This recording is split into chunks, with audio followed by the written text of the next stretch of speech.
Dear research scholars, students और researchers, आज हम पता करेंगे कि आप एसपीसीएस की मदद से ची स्क्वायर टेस्ट कैसे कर सकते हैं। तो हमारे पास एक केस एग्जांपल है और हमारे पास उसका डेटा है और हम उसको एसपीसीएस की मदद से ची स्क्वायर टेस्ट का एनालाइज करेंगे। हमारे पास है a social work researcher wants to examine whether gender influences participation in a community awareness program और not. Understanding such association helps design inclusive and gender sensitive interventions। हमारे पास जो वेरिएबल्स हैं, independent variable है gender, male and female, और dependent variable जो हमारा है वो है प्रोग्राम पार्टिसिपेशन और not participation. Level of measurement जो हमारा है वो है कैटेगोरिकल और we can say nominal in the sense of SPSS. अगर हम हाइपोथेसिस की बात करें तो हमारी नल हाइपोथेसिस जो है वो कहती है there is no association between gender and participation in community awareness program. Gender and participation are independent. Our alternate hypothesis जो है वो है there is an association between gender and participation in the community awareness program. Participation differs by the gender. हमारा जो test है वो हमने PSN ची स्क्वायर टेस्ट को चुना है, टेस्ट ऑफ इंडिपेंडेंस, क्योंकि इनको चुनने का कारण है both variables are categorical and we want to test whether they are independent और not. So let's start with our SPSS. जैसा कि आपको डेटा दिखाई दे रहा है, मैं आपको एक बार के लिए वेरिएबल व्यू पे भी ले जाता हूं। तो वेरिएबल व्यू पे हमारे पास जेंडर है, जेंडर को हमने टाइप न्यूमेरिक में डाला है, बट जब हम इसको मेजर की कैटेगरी में जाते हैं तो इसको हमने नॉमिनल रखा हुआ है क्योंकि gender is a nominal value. साथ ही साथ पार्टिसिपेशन भी हमारा नॉमिनल है, इसके साथ फ्रीक्वेंसी जो कि न्यूमेरिक है। तो अब अगर हम अपने डाटा व्यू पर आते हैं तो वी विल सी के मेल जो है पार्टिसिपेटेड वो 35 है, मेल नॉट पार्टिसिपेटेड हमारे पास 25 है, फीमेल पार्टिसिपेटेड 45 और फीमेल नॉट पार्टिसिपेटेड इज 15। यहाँ पर आप एक डिफरेंस देख रहे होंगे कि मैंने पूरा का पूरा सभी लोगों का लिस्ट नहीं बनाया हुआ है, जबकि हमने डायरेक्ट शॉर्ट में उनकी वैल्यूज को रखा हुआ है। अगर आप इनको डायरेक्ट हर एक मेल का और सभी का नंबर अलग अलग करते तो उसमें आपका काफी टाइम वेस्ट होता, जबकि आपके पास फ्रीक्वेंसी पहले से ही है तो आप उनको डायरेक्टली इस तरीके से भी इनपुट कर सकते हैं। लेकिन जब आप उनको डायरेक्टली इस तरीके से इनपुट करते हैं अलग अलग ना करने की बजाय, तो आपको एक प्रोसेस करना होता है जो कि मैं बताने वाला हूं। आपको इस केस में सबसे पहले जाना होता है डाटा पर, डाटा में जाना होता है वेट क्लास, और वेट क्लास में जाके फ्रीक्वेंसी को सेलेक्ट करके weight cases by frequency okay पे क्लिक करना है। यहां पर ये आपने प्रोसेस कर दिया।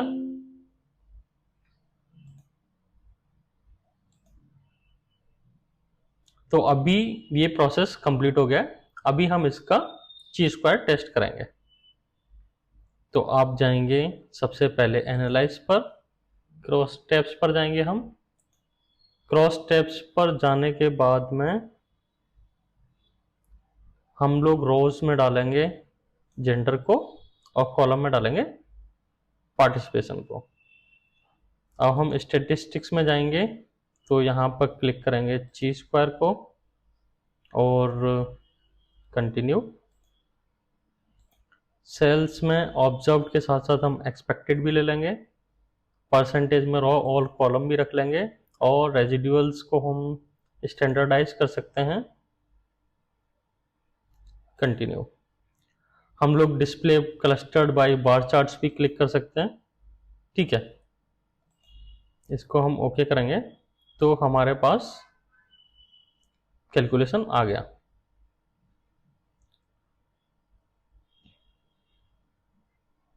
तो सबसे पहले हम देखेंगे कि हमारा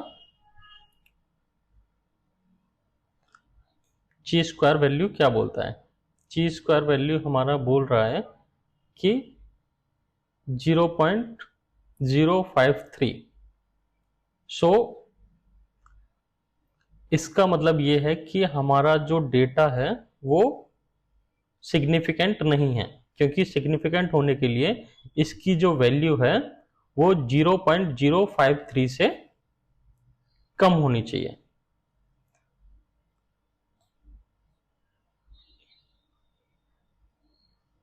लेकिन बार चार्ट अलग ही शो कर रहा है। बार चार्ट शो कर रहा है कि इन केस ऑफ फीमेल अलग है। तो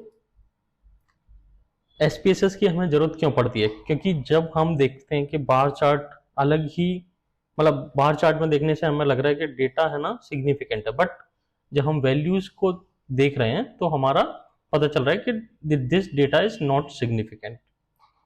अभी हमने आपको दिखाया कि जो ये हमारा डेटा है वो नॉट सिग्निफिकेंट डेटा है, और हमारी जो अल्टरनेट हाइपोथेसिस है उसको रिजेक्ट कर रहा है, और नल हाइपोथेसिस जो है उसको एक्सेप्ट कर रहा है।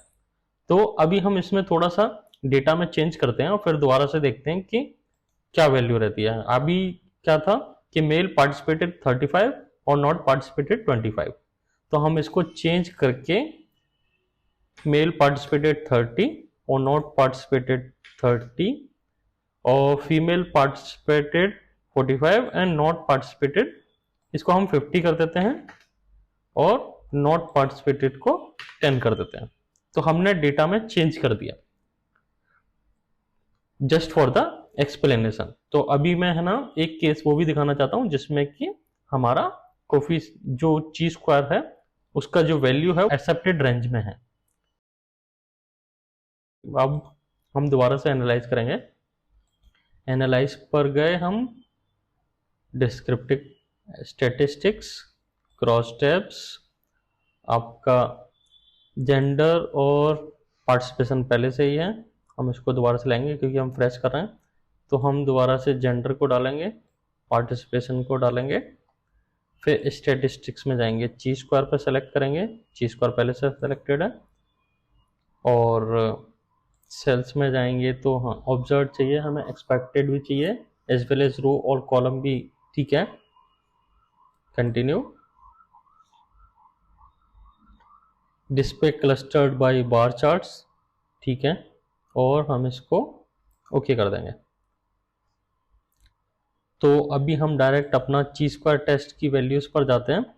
तो वी विल सी कि हमारा पियर्सन ची स्क्वायर वैल्यू 15 और जो हमारा यहाँ पर जो वैल्यू है वो 0.001 से भी कम है, और हमें एक्सेप्ट करने के लिए हमारा जो वैल्यू होना चाहिए 0.05 से कम होना चाहिए।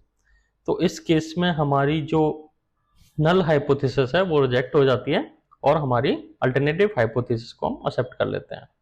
यहाँ पर ये जो डेटा है इसको भी आप वर्ड में या फिर तो जहां पर भी आप रिपोर्ट में यूज करना चाहते हैं वो यूज कर सकते हैं। लेकिन एक चीज भी ध्यान में रखनी है, जब भी हमारी ये जो है zero cells have expected count less than 5, सो यहां पर अगर कोई भी 2 सेल आ जाए तो ये डेटा रेलिवेंट नहीं माना जाएगा। इस केस में आपको क्या करना होगा, उन 2 सेलों को मर्ज करना होगा। So we have to keep this in mind कि यहां पर जो है कौन सी वैल्यू आ रही है। इसको किस तरीके से लिखेंगे तो वो मैं एक बार दिखाना चाहूंगा। तो जब आप फॉर्मली इसको रिपोर्ट में लिखेंगे तो you will write down that the chi square test of independence was conducted to examine the relationship between gender and participation in the community awareness programme. The result shows that the Pearson chi square value is 15 with 1 degree of freedom and significance level of P is smaller than 0.001. This means the association between gender and participation is statistically significant. The continuity, correlation and likelihood ratio values also support the finding. Since no expected cell count was less than 5, जैसा कि मैंने आपको पहले बताया, the test assumptions were met. Overall, the results indicate that participation in the program differs significantly by gender.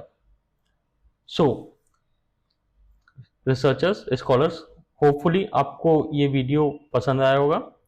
हमने इसमें पहले एक नॉन सिग्निफिकेंट केस को देखा, फिर उसके साथ साथ वैल्यू को चेंज करके उसको सिग्निफिकेंट भी बनाया। तो आशा करते हैं आपको वीडियो समझ में आया होगा। आगे भी ऐसी वीडियोस को देखने के लिए हमारे चैनल को सब्सक्राइब करें। Thank you.